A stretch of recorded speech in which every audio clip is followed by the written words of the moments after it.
at the Texas Oncology Foundation. The Texas Oncology Foundation is dedicated to providing support to cancer patients in the communities where they live, work, and receive treatment. Survive and Thrive programming, both these webinars and symposiums, is just one of the ways that we are active in communities and providing resources and support to all involved on the cancer journey. This month is actually Survivorship Month, and today we are thankful to have Stephanie Howard leading our discussion on the survivorship journey. Before I hand things over to Stephanie, first I'm just going to go over a few housekeeping points for you. On the right side of your screen, you should have a control panel. There is a section where you are able to submit questions. So if you have questions at any time during this webinar presentation, please submit them in the box on the right side of your screen under the Questions tab. If you're viewing this along with others at your site, please designate a scribe to submit your group's questions. We plan to respond to all questions after the presentation, so keep them coming. We may not have time to respond to all questions, but we need to know what is on your mind. These questions will help us guide our planning for upcoming webinars as well. If you are experiencing any trouble, such as windows disappearing or slides are not advancing, a quick fix is usually just closing and reopening your webinar window. If you are experiencing problems with your audio, the best solution is to call into the webinar and listen over the phone. Again, on your control panel, there is an audio section, and if you select phone call, a number will appear that you can call into. Throughout the presentation, there will be some poll questions. When a poll shows up on your screen, simply select your answer. The presentation will continue after answers have been submitted. I'm going to put a poll up so that way we can practice this. So how many of you have attended a Survive and Thrive symposium or webinar before? You should see a poll pop up on your screen and you can select your answer.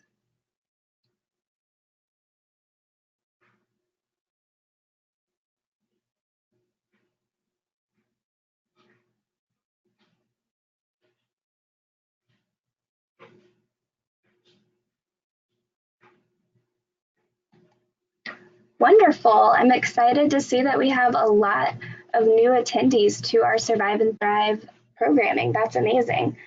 One more chance to have some practice with these polls. We would love to get a count of how many people are viewing. So at your site, how many people are viewing this webinar along with you?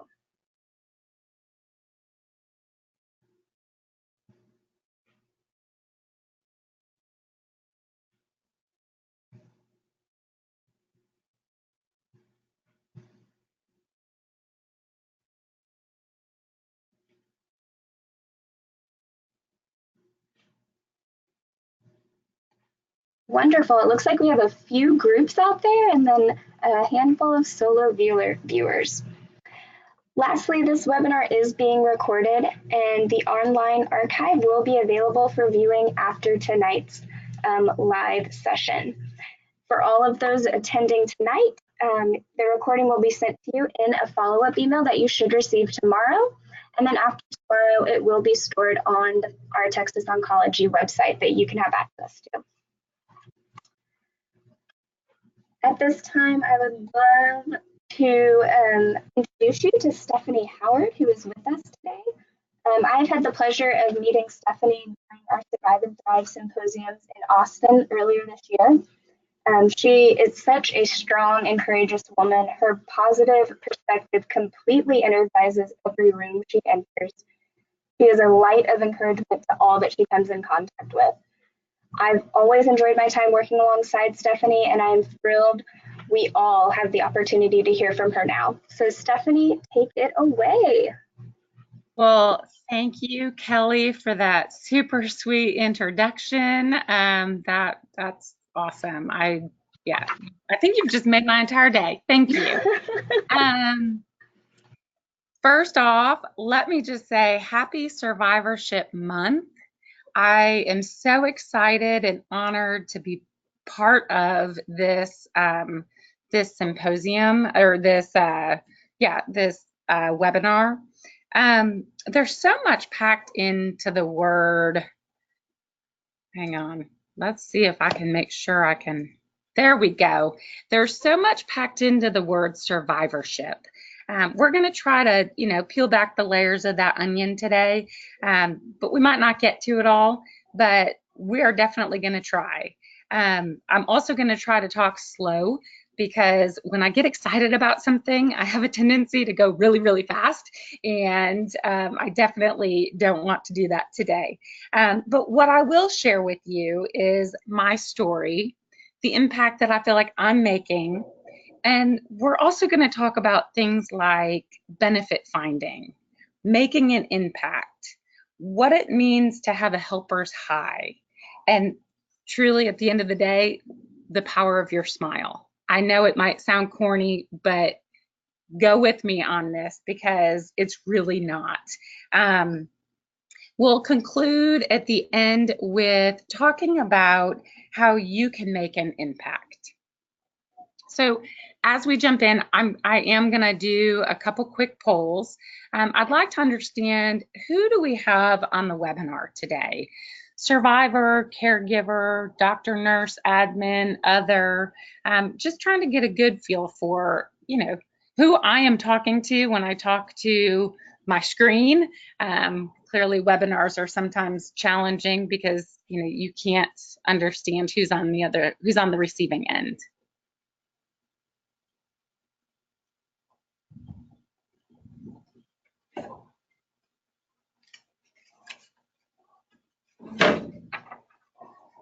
Okay.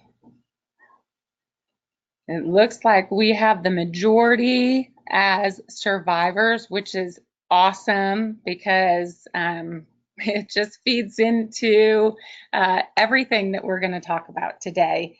Although I will tell you this, for all the caregivers and others out there, this webinar is for you too. You see, it doesn't matter how you answered this question. It was kind of a trick question because at the end of the day, we all have a story to tell and we all have an impact to make. So I'm going to share with you one of my favorite quotes from Mahatma Gandhi. The best way to find yourself is to lose yourself in service to others. It's one of those little things, service. Have you ever noticed how good you feel when you do something nice for somebody else? So, what we do as a Howard family is we stuff socks for the homeless with waters and granola bars and toothpaste and toothbrushes, and it's the little things, right? And so my children get involved in that, and then my children look for the opportunity to hand those out to the homeless on the corners. And it's amazing because we don't have to start a nonprofit. We don't have to do something huge in order to make an impact as survivors. It's the little things that make the biggest difference. And serving others is something that as a survivor, you're more in tune with than probably ever before. Which leads me into my next poll question. Are you currently making an impact serving others?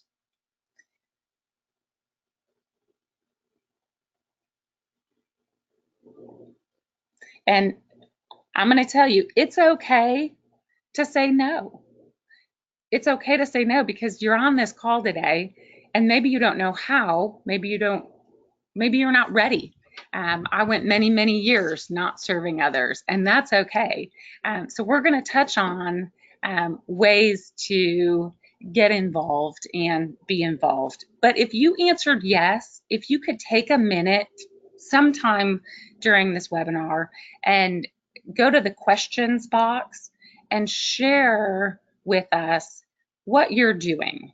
Because at the end of the webinar, we're going to talk about all of those things. Because for those that answered no, a lot of it is they just need ideas of where I can plug in. How can I help? How can I serve? So if you can do that, that would be greatly appreciated. Now, I can tell you that out of all of the reading I've done in preparation for today, every reading that I have done supports the desire for cancer survivors to do life differently. So we're going to talk a lot about how we can do life differently and how we can serve others. I'm going to start by sharing a little bit about me and my story. This is my amazing family. I am the one on the left. My husband of almost 18 years. We've been together 20 something, and our beautiful children. When this picture was taken, my daughter was 10 and my son was 8.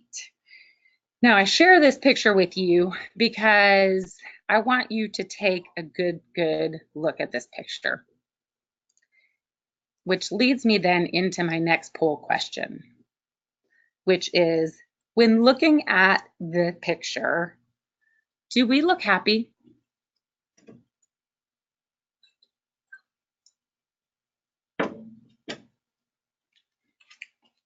Yes, of course. It's really not a trick question. Of course we look happy, right? I'm not a doctor. I am not in the medical field, but I can tell you without a doubt that a smile is powerful. See, your smile is your superpower. And again, this might sound corny, but it's true. I know you all have probably heard the sayings, turn that frown upside down, or it takes more facial muscles to frown than it does to smile, or when you smile, the world smiles with you. When you frown alone. It's because at the end of the day, your smile is your superpower. You see, smiling has the power of relaxing the mind, delighting the heart, boosting the immune system, and slowing the heartbeat and breathing rate. These are just true physiological facts of what happens when we smile. Now let me tell you this. The picture I shared with you was taken 2 weeks after I was diagnosed with cancer and 1 week before I started treatment. I was diagnosed in August of 2015 with Non-Hodgkin's diffused B-cell lymphoma. I had a mediastinal mass that was 15 by 11 by 7 centimeters. So if you have a 6 by 4 inch picture frame sitting around your home or office, take that picture frame and hold it up to your chest, and you will get a good idea of the mass that was in my chest. It was 3 inches deep. I was sleeping in a chair. I could barely talk without coughing. My chest was constantly hurting and my back. I was basically miserable with a smile, because that picture showed us all happy, right? Put a smile on your face. Where your mind goes, your body will follow. So when I was diagnosed, non-Hodgkin's diffuse B-cell lymphoma is a fast-growing lymphoma. Therefore, we had to aggressively treat it. I did a treatment called R-EPOCH. I did 6 rounds of treatment. Each round consisted of 5 days on and 2 weeks off. 5 days on meant that on a Monday, I would go in for a full day of treatment. On Monday when I left, I would go home with this really sexy chemo bag. You can see that in the second picture. It was a 24-hour infusion. So I went into the infusion room Tuesday, Wednesday, and Thursday and had my chemo bag refilled when it was empty. And then on Friday, I would go in for my final rounds of treatments. So my best friend in Michigan from high school calls me up and says, Stephanie, I can't be there to hold your hand. I can't take care of the kids. I can't bring you food, but my daughter and I, we sent you something. Well, she sent me 5 pair of fun socks. Not just fun socks, super fun socks. I had Wonder Woman socks, Dorothy from the Wizard of Oz, her little red slipper socks. I had Pow Bam socks, you name it. I would wear those in the infusion room for those 5 days straight. Well, As it turns out, those 5 days that I would take them in there, I smiled, patients smiled, caregivers smiled, and I realized that it was a big deal. And family and friends caught on, and they started sending me socks too. So that's a little about my story. But before we go any further, I really want to make sure that we're all aligned on something very important for me, which is, what does survivorship mean? And if you Google survivorship, and because I've done it, and if you read all the various definitions, there's a lot of definitions out there. But there's 2 common ones. The first being having no signs of cancer after finishing treatment, and the second being living with, through, and beyond cancer. Well, good golly, for today's purposes and for all of our lives, that's the definition that we live by. From day one, I put a smile on my face because I was living with, through, and beyond cancer. So wherever you as a cancer survivor fall today, you are either living with, through, or beyond cancer, but you are a survivor. And for those others on the call, survivorship is not just for those living with, through, and beyond. Survivorship is for all of our family, all of our friends, all of our community that has been with us from diagnosis through the journey of survivorship and beyond. Survivorship, it's almost like, you wake up one day going, wow, I've been given the gift of another day. Let me use it to help others. So your perspective on life, your family, your friends, your career, it changes. I took a big flip on mine. I was traveling 3 to 4 weeks out of every month. I had a very, very stressful job. And when I was first diagnosed, I realized this is not the life that I want to keep living. So cancer survivorship is a life-changing experience.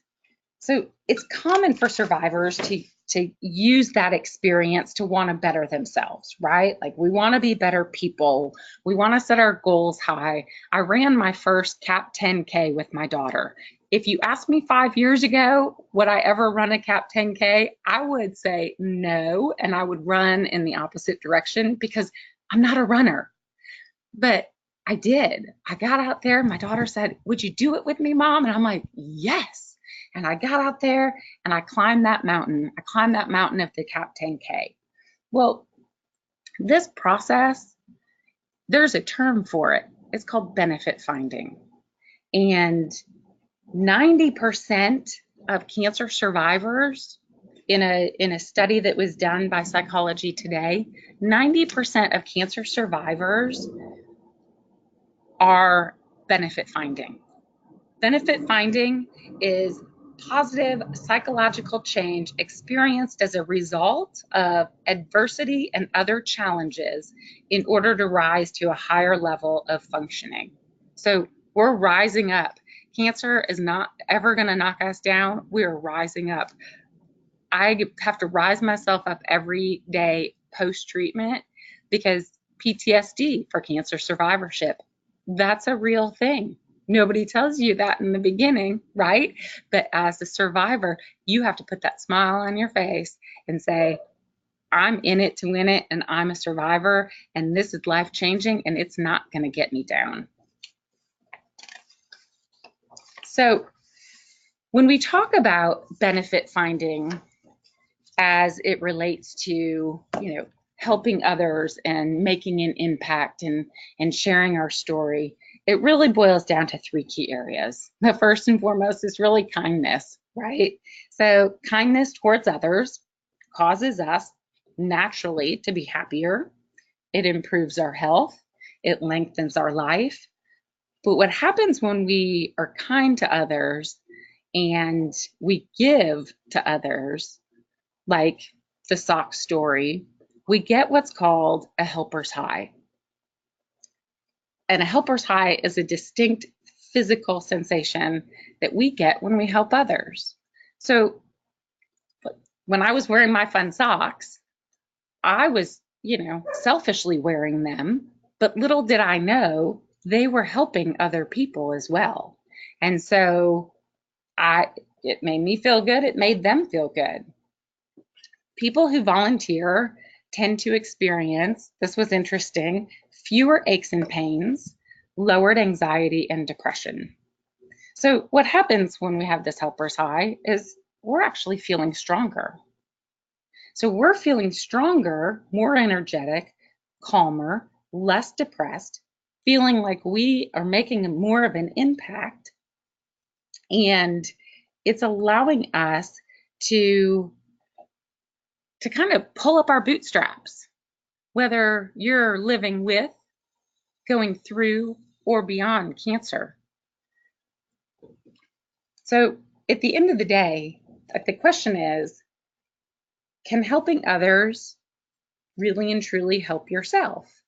Well, I'm not expecting anybody to read this slide, but I would highly encourage everybody to click through and link to this article, because it is a good article to read. But can helping others help yourself? Absolutely. The answer is yes, yes, yes. The first and foremost, when you're helping others, you're active. You are getting off that couch. You are making yourself stronger by getting active and physically doing something. You're also, by helping others, having that social interaction. If we all sit around by ourselves in our homes or offices and don't have that interaction with each other, we have a tendency to get depressed, and nobody needs that. And there's ways around that, and face-to-face interaction is critical. I was at the gym just a couple days ago. It's crazy, right? So post treatment, you're realizing, wow, I really have to not only rehab my mind, but I really have to rehab my body.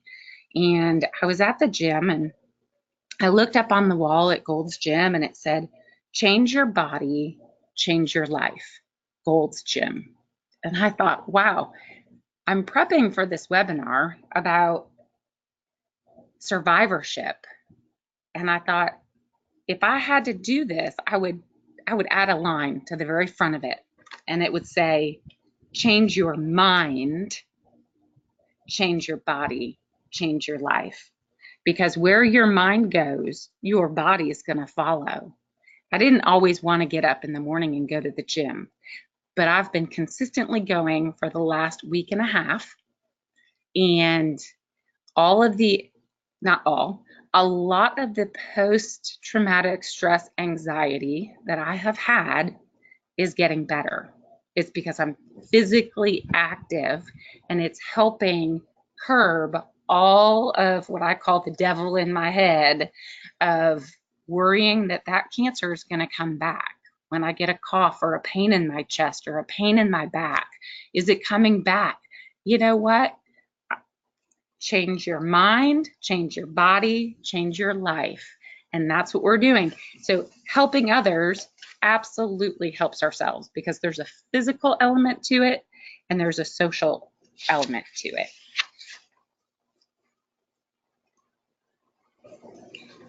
So what I didn't realize when I was going through treatment was that what I was going through in that moment was a helper's high. It's funny how life works, right? Like, we can look back and see how all the puzzle pieces of our life are being put together. But when we're going through it, we don't see it. But when I was going through it, I had the option. Am I going to smile my way through it, or am I going to frown my way through it?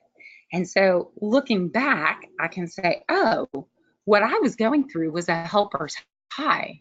Because when I walked into that infusion room every single day with my crazy socks on, I was building relationships. I was making nurses smile. I had caregivers coming up and introducing themselves to me. I was getting to know patients. They were getting to know me.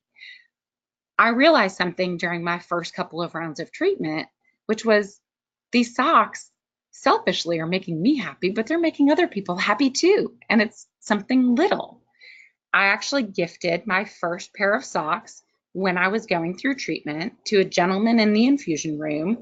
And I gifted a pair of Teenage Mutant Ninja Turtle socks with capes. He always wore Ninja Turtle long underwear. Why? How do I know this? Because he pulled up his pant legs and showed them to me one day. But when I gave him that first pair of socks, he loved them. I had a helper's high. I was finding my benefit, and I was helping somebody else, and I was doing my life different. I was putting others before myself.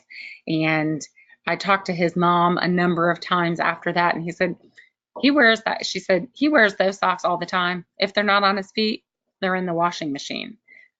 We never know how those little things like a pair of socks can make a difference in somebody's life. Sometimes your joy is the source of your smile, but sometimes your smile can be the source of your joy. In my case, the smiles of those around me in the infusion room when I was wearing my fun, crazy socks were actually the source of my joy, my helper's high, which led me to my benefit finding. See how these are all kind of tying together? I promise you, it all definitely ties together. The key word here is smile. Again, it keeps coming up everywhere we go, right? The fact of the matter is there's magic in your smile. And this is another really great article, research study that I found. But your smile, it affects your brain, your body, and those around you. And these are all things that, again, I'm not a doctor, I'm not in the medical field. We all on this call probably already know this, but reminding ourselves daily of the power of a smile, the power of a kind word, the power of a simple gesture is, it's just something that I think we all need reminders regularly. So, the term fake it till you make it, right? So even if you don't feel like smiling, and there's plenty of times in my household of a teenager and a tweenager, I definitely don't want to smile, but I make myself smile. You have to fake it till you make it. But did you know that each time you smile, you're actually throwing a little feel-good party in your brain? It's true. Smiling activates the release of neuropeptides that work toward fighting off stress. I mean, that's awesome, right? These feel-good neurotransmitters, the dopamine, the endorphins, the serotonin, they all are released when you flash a smile. So fake it till you make it. If you don't feel like smiling, smile anyway, because your brain doesn't know if you're faking it. So if you smile, you're naturally going to start feeling good. The endorphins are a natural pain reliever. The serotonin that you release is an antidepressant. It's a mood lifter. These are things that, are free, essentially, right? Like you're not asking for antidepressant medication because these are free. So there I was, pulling up my fun socks every time I went into treatment, making myself smile, putting my mind in the right place, and then bringing smiles to others. Well, your body. Let's talk about your body, because we're all better looking when we smile. I mean, just look at yourself in the mirror when you frown. I do it all the time. I'm like, oh, no, we can't do that. When you smile, people actually treat you differently. They are kinder towards you. They view you as attractive, more reliable, relaxed, sincere. Those are all great traits to have. There was a study that was published that reported that seeing an attractive smiling face activates your orbitofrontal cortex, the region of your brain that processes sensory rewards. This suggests that when you view a person smiling, you actually feel rewarded too. So it is a big deal. Where your mind goes, your body is going to follow. But let's talk about those around you, because this is a big one. Did you know that your smile is contagious? If you smile to somebody, there is a unconscious automatic response area of your brain. You are automatically going to smile back. And when you smile back, you know what you're doing? You're increasing those endorphins, you're increasing the serotonin, you're increasing your dopamine. Even if you were having a bad day, somebody smiles at you, you smile back, it's a cycle. Your smile is something that should be worn often. So I think sometimes we get so caught up in the crazy of the life, or the worry of the cancer, or the worry of it returning, or the worry of the treatment, that we forget to smile. And we need to surround ourselves with people, places, and things that make us smile. We need to be watching more comedy and less crazy drama on TV. We need to be looking people in the eyes and showing them our smile so that we can get their smile back. Because I'll say it again, when you smile, others smile with you. And when you frown alone. So I'm going to show y'all a series of pictures now. This was me on day 1 of my treatment. This was me and my children as we shaved my head. The hair is now off. The family is smiling. This was probably round 3 or 4 of treatments. This was my nurse. This was me at stem cell transplant. This is stem cell transplant day. So I shared part of my story earlier. I did 6 rounds of chemo. After that 6 rounds of chemo, I went into remission for 3 months, and then a new growth started growing from the old scar tissue. I then had to do 2 additional rounds of chemo, a stem cell transplant, and 22 rounds of radiation. Throughout all of that, I pulled up my fun socks and I went into battle, and with a smile on my face and my attitude in the right place. And this is my stem cell transplant day. When I rang that bell, I gifted fun socks to my nurses, and they all supported me, because it's all about family, friends, community, putting our minds in the right places. 6 rounds of chemo, 2 rounds of RDHAP, 1 round of rice, 1 autologous stem cell transplant, 22 rounds of radiation. I wore fun socks. I smiled. That's what's in common. That's the one thing in common with all of those pictures I showed you. One big smile. I brought smiles to those around me. I was benefit finding. I was having a helper's high every time I gifted a pair of fun socks. I had a helper's high every time I wore my fun socks. Because again, it's the small things like a pair of fun socks that make a big, big impact.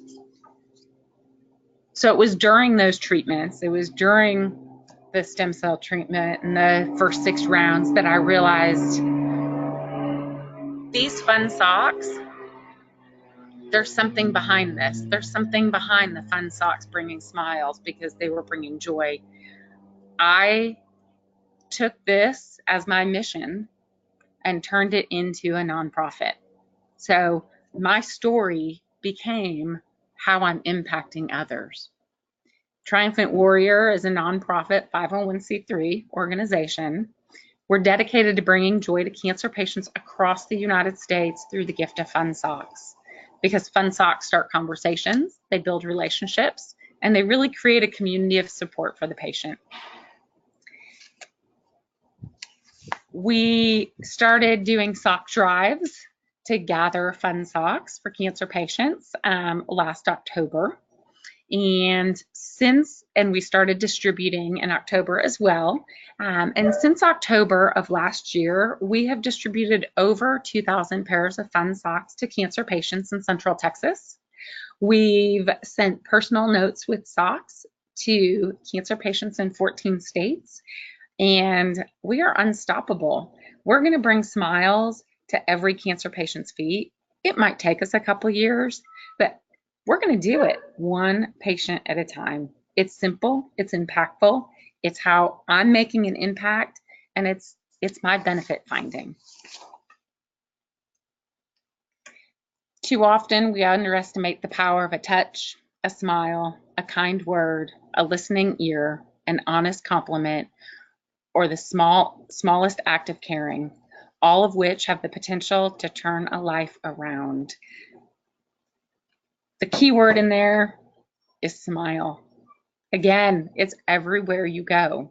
And if we can just put on that smile and get out there and do good, then we're fulfilling and we're helping ourselves be healthier, happier individuals.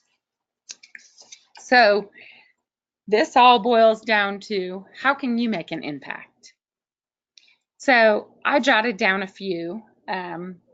Clearly you can volunteer at a nonprofit. You can participate in a fundraiser for your favorite nonprofit. You can become a member, become a volunteer in the infusion room at the hospital, radiation clinic. They're always looking for people to get in there and stay connected with them, with the patients. Or you can connect within your local neighborhood, community, church, etc., and identify where there's a need for you to really lean in and help. So what I'd like to do now is ask Kelly, were there some inputs on where others have made an impact? Absolutely. I think that's interesting because it's a different viewpoint than the ones that you've provided, and I think one of them, kind of like an overarching theme, is connecting on their cancer journey with others. And so some people have said they blog about their journey, and that's a way that they're using their story to encourage others. Some said they participate in the forums about many different cancers, talk to those newly diagnosed, and then also attending webinars like this and other educational symposiums, or just networking, basically.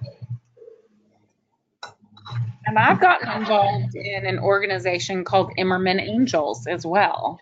It's another way that I like to give back, because based on my type of lymphoma, Immerman Angels pairs cancer survivors going through treatment with cancer survivors who've been through that treatment.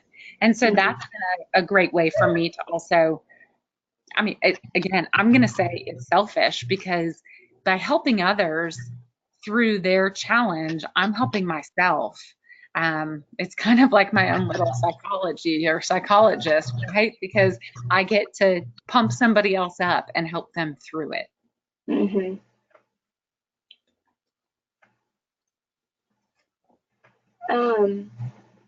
I just want to remind everybody that if you have any questions that you would like to ask Stephanie, we are going to jump into a Q&A session here in just a minute. If you have additional ideas for how you are getting involved or want to get involved, I would encourage you to put those in the question tab right now. This is kind of your chance to talk to Stephanie. You have her here, you have her available, and she is somebody who has walked through and is continuing through her cancer journey as a survivor. And I think she's just a wonderful resource. So if you have any questions, I would encourage you to type them in the question tab right now. And I guess, Stephanie, I know your story is socks, and that was somebody from, high school that gave them to you, and I love that. Were there any other people around you who saw what you were doing and did their own things? I think there were some other patients in the infusion room that did different things, like wore fun wigs or dressed in costume, etc. One of the things that I noticed when I was in the infusion room was there wasn't an organization, or there wasn't something for every patient in the infusion room. There was something for, women, for the Look Good, Feel Better program, where you went through a makeup class, or free wigs, but there wasn't something to kind of lift the spirits of everybody. But there were definitely people who did things like, knitting hats and scarves, and people who wore fun wigs and things like that. That's awesome. Frederick Peterson said he answers questions for newbies on a Facebook cancer website. So I think that's also really encouraging, that we are in such a world that is connected with one another, that Facebook and Instagram, like, those are all wonderful platforms for community. Absolutely. Absolutely. Okay. Well, I don't see, oh, just kidding, we got another one. We have been asked, Stephanie, do you have a website for the Crazy Stocks charity you began? I'd like to purchase them for a friend. So, yes, please keep in touch with me. Our website is triumphantwarrior.org, and connect with us on social, on Facebook and Instagram. And to answer the question, though, if you know somebody and you would like to send them a pair of fun socks, drop me a note, a contact, whether it's an email or through the contact portion of our website. We don't sell socks. We're strictly a fun socks get donated, and then we distribute them out. But I do mail fun socks out to cancer survivors who are going through treatment, and I would be happy to make sure that your friend gets some fun socks. So just send me a note. Let me know too that you were on this webinar, just so I can connect all the dots with them when I send them a pair of fun socks. That's awesome. She says thank you, by the way. Well, Stephanie, thank you again for sharing with us today. I know we had talked last week when we were practicing, and just hearing your story and how it impacted your daily walk was just encouraging to me. And I think it really puts into perspective the power that we have to influence the world around us through small things that we can do. The little things, right? I mean, I think that the hashtag says it all. Cancer sucks, socks don't. And I always joke with my children, so you can't say sucks. But then they look at me and say, but Mom, you say it. And I said, you're right. Because when you think about cancer, there's really no other word to use. Like, it just sucks. And so, but fun socks, they don't. They're fun and they're uplifting, and it's the little things. So smile at your neighbor, make their day, and go out and just, if you have questions or want to talk further about anything, drop me an email or connect with me. I am happy to hop on a call with each of you, and, share more and listen even more. Wonderful. And this actually leads us in just another opportunity that the Texas Oncology Foundation has. We actually took a note from Stephanie Howard, and we have Texas Oncology socks. And so if you are interested, in making an impact in somebody else's cancer journey, you can go to our website, and the link is provided below on the screen for you. Make a donation, a minimum of $10, and we will send a pair of socks. There's a section on the site where you can actually write a note of encouragement and we will send a pair of socks on your behalf to a survivor currently in treatment. So we're very excited about this. You will also be receiving a follow-up email. You should get it tomorrow, and on the follow-up email, there will also be this link provided for you. So if you don't want to write it down now, know that you'll get it in the email tomorrow. Stephanie, big thanks again, and thank you to everybody who joined this conversation tonight. As we bring the webinar to a close, a survey will open on your screen. So please just take a moment and provide us with feedback on today's presentation. Also, let us know topics you would be interested in seeing covered in future webinars. Thank you again, everyone, and we will see you next time.